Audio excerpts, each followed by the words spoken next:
नचनिया गांव में रहने वाले करण और यश दोनों मुंबई की एक कंपनी में काम करते थे और मुंबई से 3 साल बाद अपने गांव लौट रहे थे। उनकी ट्रेन रात के करीब 2 बजे स्टेशन पर पहुंचती है।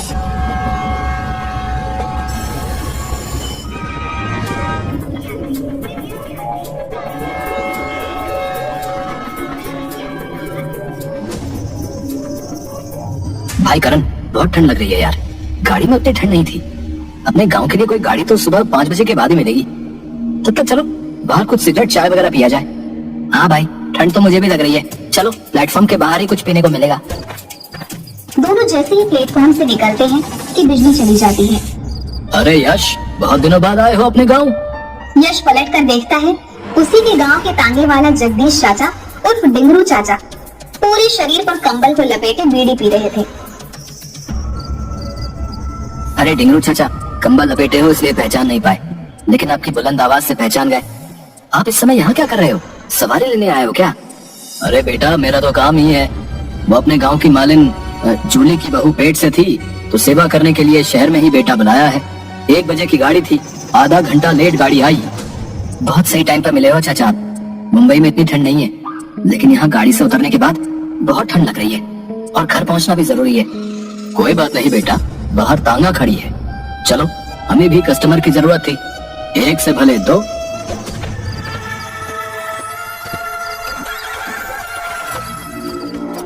चाचा जल्दी चलो, नहीं तो ये सर्द रात की बर्फीली हवा हमारी जान लेकर ही जाएगी। चाचा 2 बीड़ी मिलेगी क्या? वो क्या है कि इतना ठंड है ना, बीड़ी पीकर ही कुछ गर्मी आएगी। सही कह रहे हो तुम, ये लो बीड़ी पियो। टिंगरू चाचा, तुम क्या समझे कि हम डर जाएंगे हैं? अरे हम दोनों को अगर रात में नींद नहीं आती थी तो कब्रिस्तान में हवा खाने निकल जाते थे। एक तरफ समुद्र की लहरों की आवाज तो दूसरी तरफ कब्रिस्तान का सन्नाटा। कभी कभी तो हम दोनों भूतों के साथ कब्र पर बैठकर रात भर ताश खेले, और जैसे तुम्हारे साथ बीड़ी के सिट्टे लगा रहा हूँ, उन लोगों के साथ भी लगाए सिट्टे। अरे वाह, तुम दोनों तो काफी निडर हो। बचपन से ही चाचा, बचपन से ही। ये भूत प्रेत माया सब उनको भयभीत करते हैं जो कमजोर दिल के होते हैं। यार क्या हुआ बेटा? एकाएक तुम दोनों ने बात करनी बंद क्यों कर दी? हम सोचे कि हमारी बातें सुनकर कहीं आप और ज्यादा न डर जाए। और वो चाचा, ठंड ज्यादा ही लग रही है, इसलिए बोलने का मन नहीं कर रहा है। ठीक है, चलो तुम्हें वहाँ पर ले चलते हैं, कुछ गर्माहट बढ़ेगी। गांव अभी 13 किलोमीटर दूर है। ये तो गांव जाने का रास्ता नहीं लग रहा। किधर से ले जा रहे हो हमें? वो देखो आग की लपट, जी भर के हाथ सेक कर गर्माहट ले लो। अरे यश, ये कोई शमशान लग रहा है। यहाँ पर तो चिताएं जल रही हैं। ये कहाँ ले जा रहा है हमें? टिंगरू चाचा, ये कहाँ ले आए हो हमें? ये तो शमशान है, यहाँ तो चिताएं जल रही हैं। बेटा, यही तो अपना ठिकाना है, बाकी तो सब कल्पना है। और तुम लोग तो कई बार कब्रिस्तान में बीड़ी पिए हो, आज मेरे साथ शमशान में भी पी लो। क्या चाचा, अभी हम तुमको डरा रहे थे, अब तुम हमें डरा रहे हो?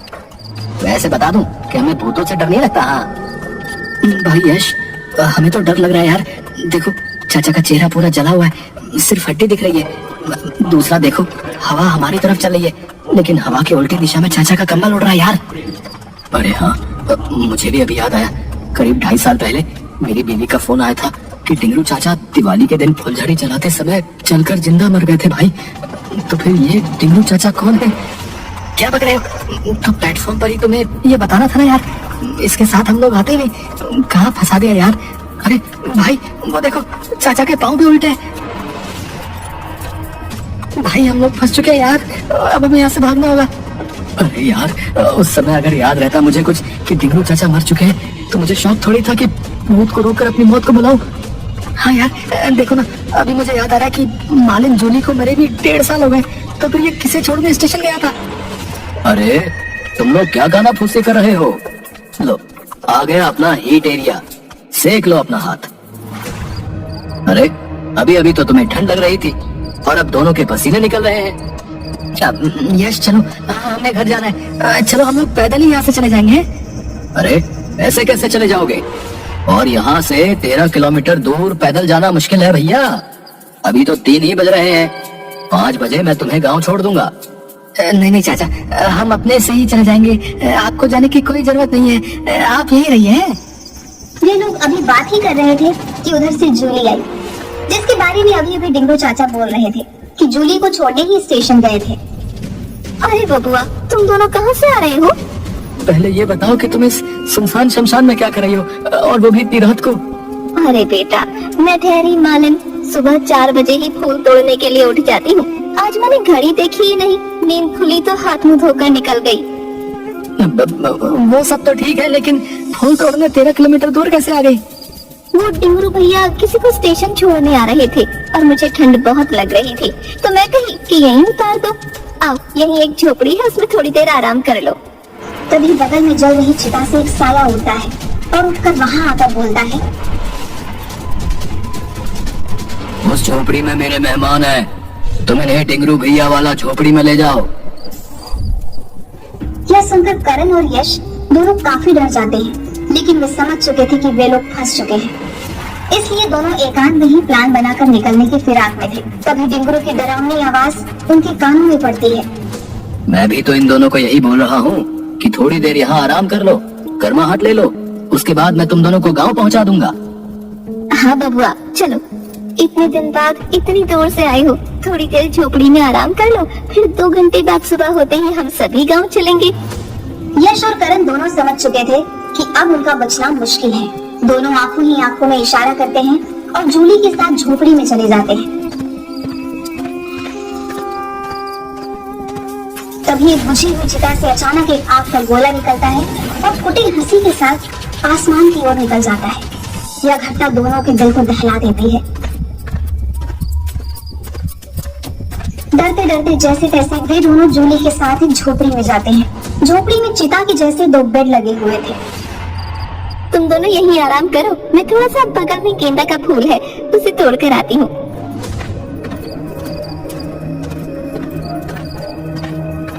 करण, सुनो नहीं, ये लोग हमें मारकर अपने साथ ले जाने की ताक में है। बगल वाली झोपड़ी से सुनो कैसी रुदन की आवाजें आ रही है, जैसे कोई किसी का गला दबा रहा हो। इस भूतिया सुनसान में तुम सोने की बात करते हो? अरे यहाँ तो हमारी नींद ही उड़ी हुई है। अब हमें किसी प्रकार से यहाँ से भागना होगा, नहीं तो हम लोग भी इस चिता में जला दिए जाएंगे। मौका अच्छा है, बाहर अभी कोई दिख नहीं रहा। जूली पता नहीं किधर गई है, शायद डिंगरू चाचा से हम लोगों को मारने का प्लान बनाने गई हो। चलो चुपके से इधर पीछे से हम लोग निकल जाते हैं। चलो भाई, किसी तरह मुझे गांव पहुंचा दो, तुम्हारा ये एहसान जिंदगी भर नहीं भूलूंगा। मेरी बच्ची सुबह उठते ही मुझे खोजेगी, वो बेसब्री से मेरा इंतजार कर रही है। 1 मंथ पहले से ही मैं उसके पसंद के खिलौने जमा कर रहा हूँ ताकि उसे दूं तो वो खुश हो जाए। अरे यार, मेरा भी लगभग यही हाल है भाई। कल ही मेरी मुन्नी से बात हुई थी, वो बोल रही थी कि वहाँ से एक बारबी डॉल लेके आना, इसी बैग में वो बारबी डॉल है। पता नहीं क्या होगा, मेरी मुन्नी तो मेरे बिना जी ही नहीं सकती यार।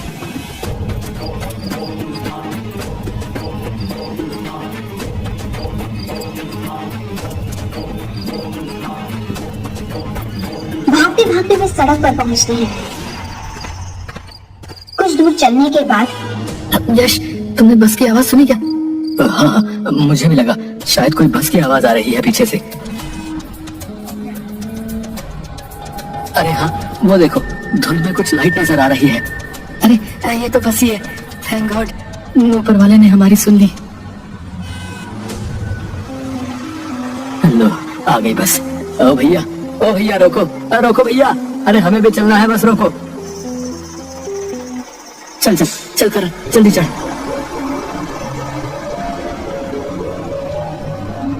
यश, ये कंडक्टर का चेहरा मुझे कुछ जाना पहचाना सा लग रहा है, लेकिन पता नहीं चल रहा है कि इसे कहाँ देखे हैं। हाँ यार, मुझे भी ऐसा ही लग रहा है। अरे ये तो अपने ही गांव का गिरधारी है। हम लोगों के स्कूल में गार्ड था जब हम लोग हाई स्कूल में थे, याद है? उसी समय तो ये मर गया था, इसके ऊपर बिजली गिर गई थी, मर गए। पीछे देखो, सारे पैसेंजर हमारे गांव के मरे हुए लोग हैं। बस अचानक एक ब्रेकर से लगकर उछलता है। करण और यश दोनों की आंखें बंद हो जाती हैं। उन्हें लगता है कि कोई बड़ा सा एक्सीडेंट हुआ है।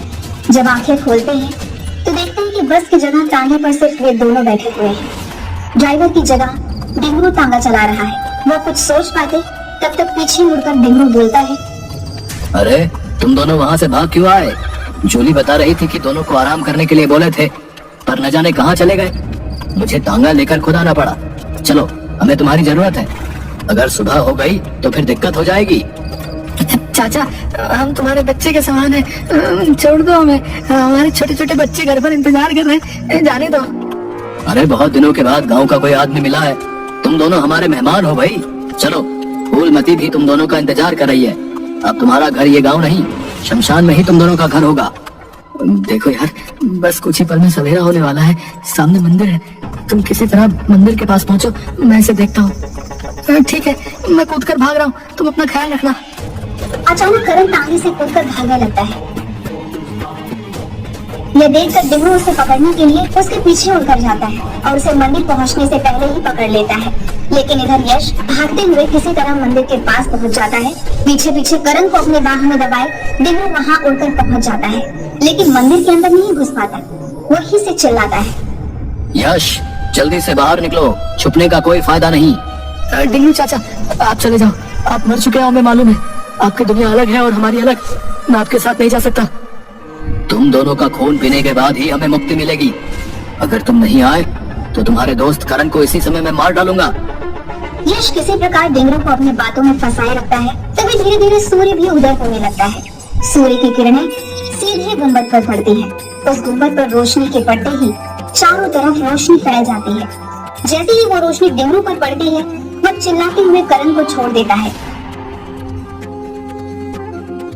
और धुआं बनकर गायब हो जाता है। आज की रात मैं कभी नहीं भूलूंगा यार, मुझे तो लगा मैं अपने परिवार वालों से कभी नहीं मिल पाऊंगा। यार मैं तो बहुत ही ज्यादा डर गया था यार, मैं तो सोच रहा था कि काश एक बार उनसे आखिरी बार मिल पाता। भगवान करे आज जो भी हुआ वो सब दोबारा ना हो। आज हम भगवान की कृपा से ही बच पाए हैं।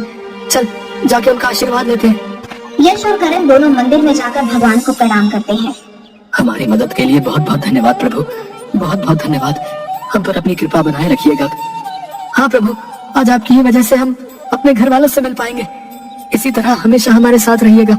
चल अब घर चलते हैं, घर वाले इंतजार कर रहे होंगे।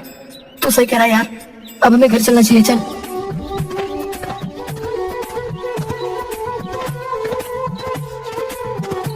इसके बाद दोनों अपने घर चले जाते हैं। लेकिन आज भी डिंगरू चाचा की आत्मा रेलवे स्टेशन के बाहर लोगों का इंतजार करती है।